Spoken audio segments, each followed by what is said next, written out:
The words came through the phone like a knife tearing through my chest. Her voice wasn't trembling. It wasn't hesitant. It was sharp, cruel, and final. "We're done forever." For a second I thought I'd misheard. The background noise on her end, the laughter, glasses clinking, someone whispering, made me think maybe it wasn't meant for me at all. But then a muffled male voice said, "Good job, babe," followed by laughter. My world froze.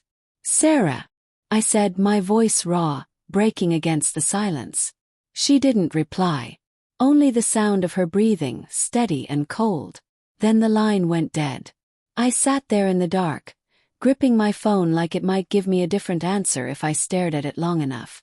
My chest felt hollow, my pulse hammering against my ribs. This wasn't a fight. This wasn't the first time she'd said hurtful things. This was something else. Planned, rehearsed.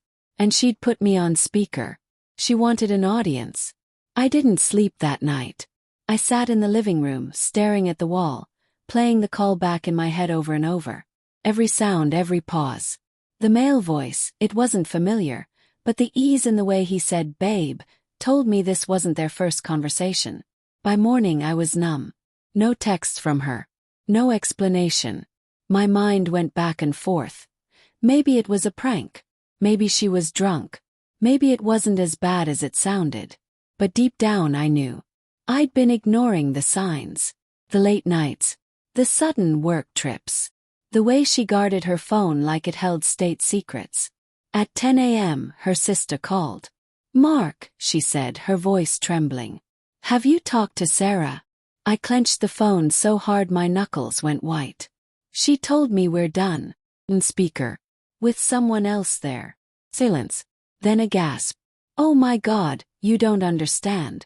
Something happened last night. We don't know where she is." My stomach dropped. "What do you mean you don't know where she is?" "She didn't come home. Mom's freaking out. Her friend said she left the bar with some guy. But now nobody can reach her." The room spun around me. My anger, my heartbreak, my confusion.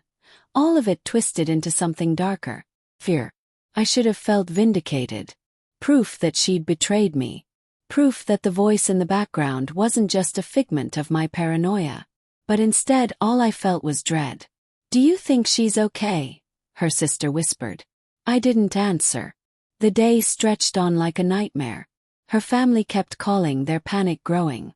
Her father's voice broke when he asked if I'd heard anything. Her mother cried so hard I could barely understand her words. I wanted to scream that Sarah had chosen this, that she'd thrown me away, humiliated me. But part of me still loved her. Part of me wanted her safe, even if it meant facing the truth of what she'd done. By late afternoon, I drove to her favorite cafe, the one she always claimed she visited after work meetings. The barista gave me a look of pity when I asked if she'd seen Sarah. "She was here yesterday," she said quietly. "Not alone." I didn't ask who. Already knew. On the way home, my phone rang again, her number this time. My heart jumped. I answered so fast I nearly dropped it. "Sarah." But it wasn't her voice. It was a man's. Calm, unfamiliar. "Mark, right? Sarah's husband." I gripped the steering wheel so tight it creaked. "Who the hell is this?" He chuckled, low and mocking. "Let's just say, she's not coming back to you." "Where is she?" My voice cracked, caught between rage and terror. "Alive. Now. But maybe you should start practicing living without her. Like she practiced living without you." The line went dead. I pulled the car over, my whole body shaking. It wasn't just infidelity anymore. It wasn't just betrayal. This was darker. Something I couldn't explain. Something spiraling beyond what any husband should ever hear. That night, the police were called. Her family begged me to tell them everything, every detail of the call, every suspicion I'd buried. When I admitted she'd told me we were done forever, in front of another man, their faces fell.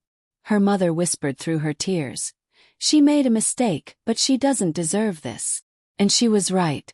I lay awake again, staring at the ceiling, haunted by her voice. By his voice. By the last word she'd ever spoken to me. Forever. Did she mean it? Or was it forced out of her? In the silence, I realized something I hadn't wanted to admit. Love and betrayal can coexist. You can hate what someone did to you and still pray they come home alive. When my phone buzzed again at 3 a.m., I didn't breathe until I saw her name. This time it was her. Her voice was hoarse, panicked. "Mark, please. I need you." Before I could answer, before I could ask where she was, the line cut. And I knew, whatever this was, it wasn't over. Not by a long shot. That's where I'll leave it with you, my friends. Betrayal isn't always clean. Sometimes it drags you into shadows you never imagined, where heartbreak turns into fear, and fear into something far more dangerous. If this story held you in suspense, if it made you feel that sting of betrayal and the ache of love tangled with anger, then I ask for just one thing. Help me reach 1,000 subscribers. Your support means the world, and it's what keeps me bringing you more stories that grip, unsettle, and stay with you long after they end.